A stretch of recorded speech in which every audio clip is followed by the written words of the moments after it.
So you are a veteran gunner who has gone through a ceremony taking plant medicine and is coming out the other side explaining it, which is almost not what one would expect, right?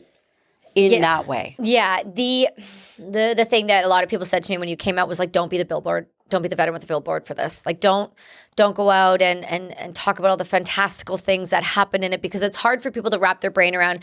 What do you mean you were flying on a dragon doing this? What does that represent? How is that helping you heal? But in the first 3 ceremonies that I sat in, I wasn't doing anything of fantastical. I was being shown the really dark things that were that happened in my life that my brain had walled off. It was an opening of the mind in a safe set and setting where ayahuasca could come in, hold me, if you will, in my consciousness in her arms and say, I'm about to walk you through hell. And it's about to really, really hurt. But I promise if you just trust me and let go here, you're going to come out of this and you're going to be reborn. But you have to give me 3 days of your life and it's going to suck. And at no point are you going to want to do this again. And did it? Did you do it for 3 days and did it suck? That's how it should be done as far as so a minimum of 3 days. So you could do, some people do 3, they do 5 nights, they do 7 nights, depending on what you're doing and where you're doing it. Where I was at the time, it was 3 nights in a row.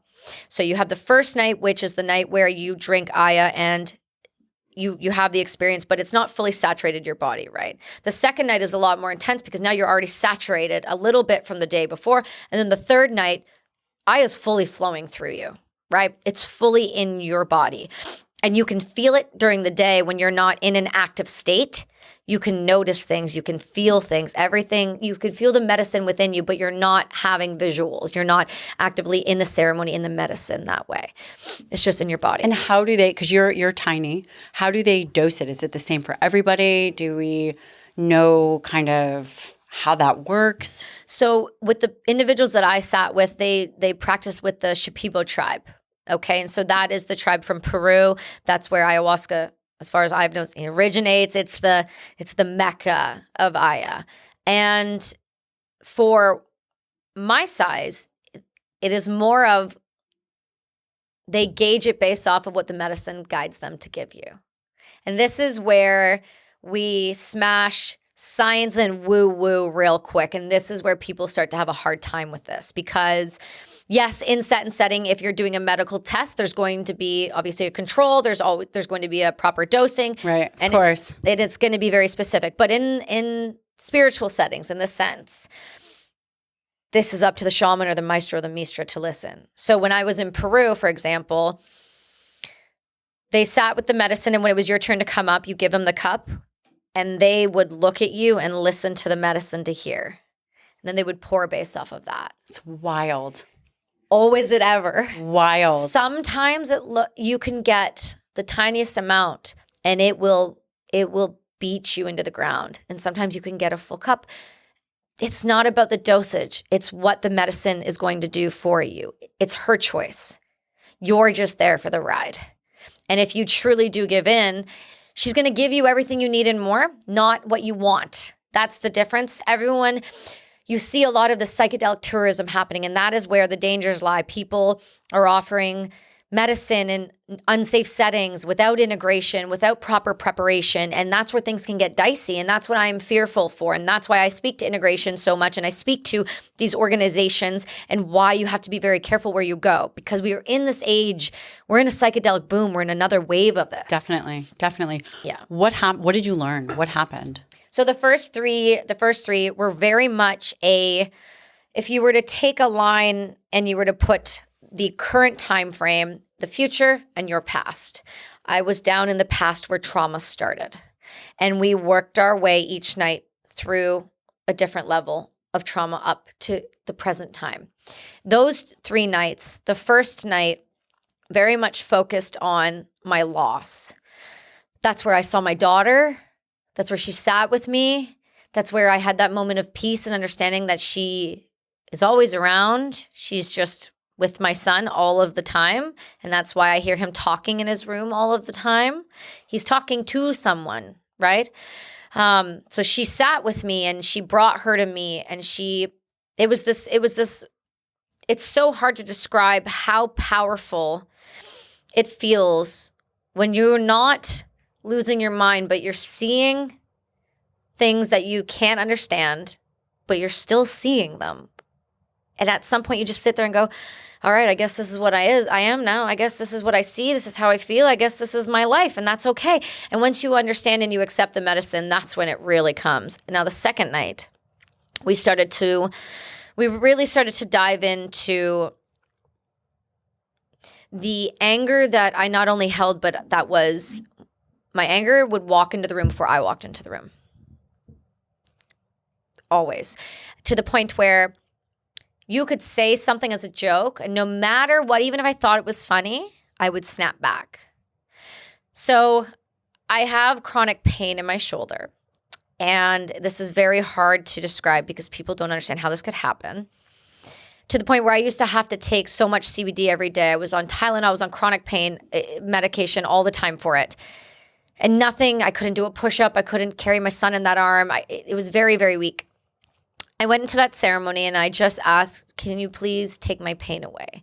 Whatever that pain is to you, please just take it away. Because I didn't want to say my physical pain or my psychological pain. My pain, can you just cleanse it out somehow? And she did that, but she did it in a way that was very, it was an illustration so that I would understand.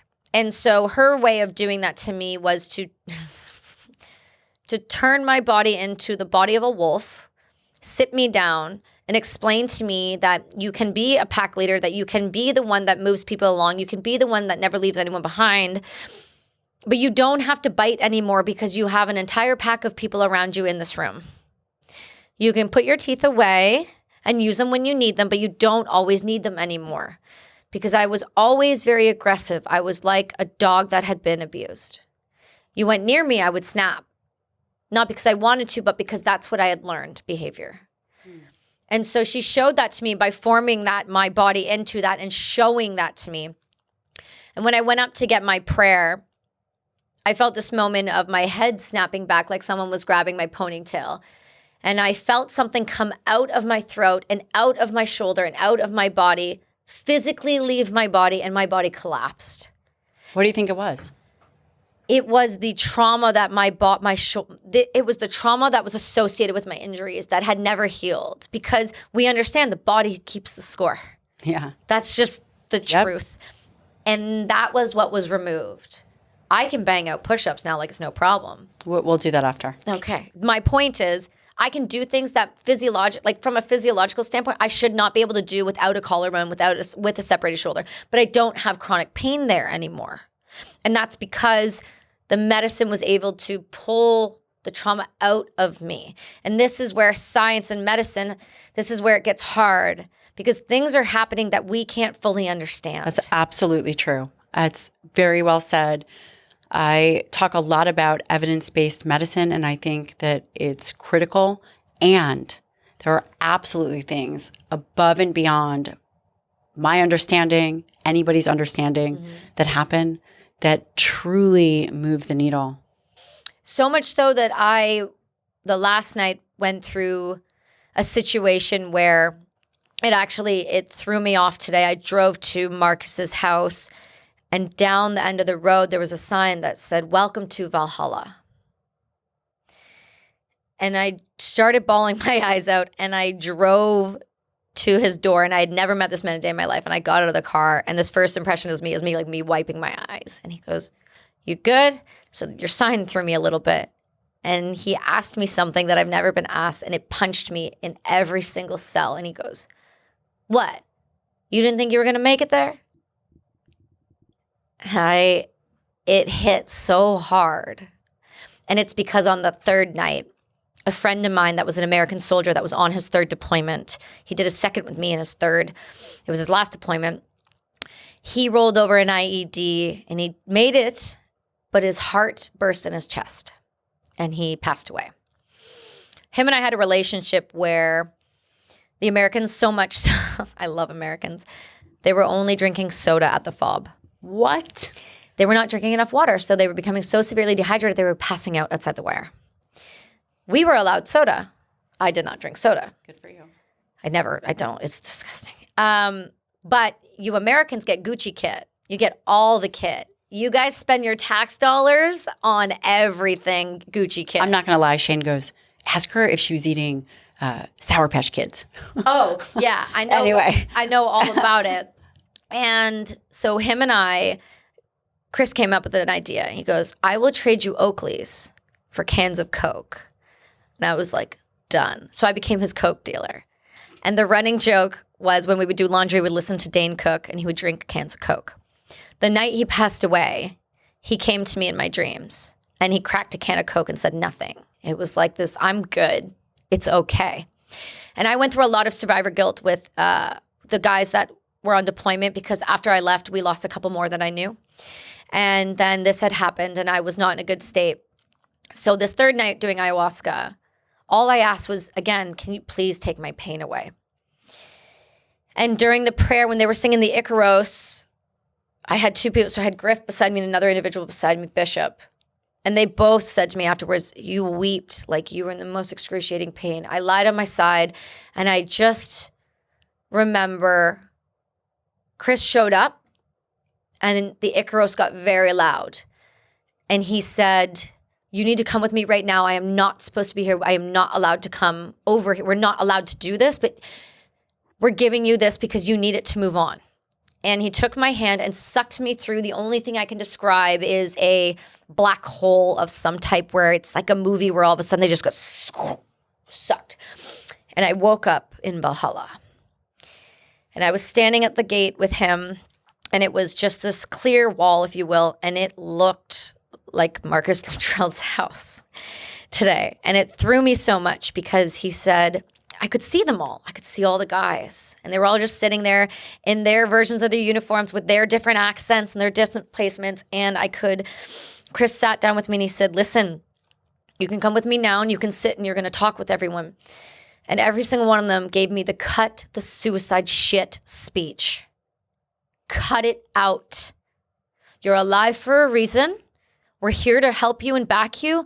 Cut the shit. Because what you can't see is there's a clear wall here. And if you decide to pull the pin that way, you're not coming in here with us and you will sit there and you will watch us for the rest of your life. And that hit me so hard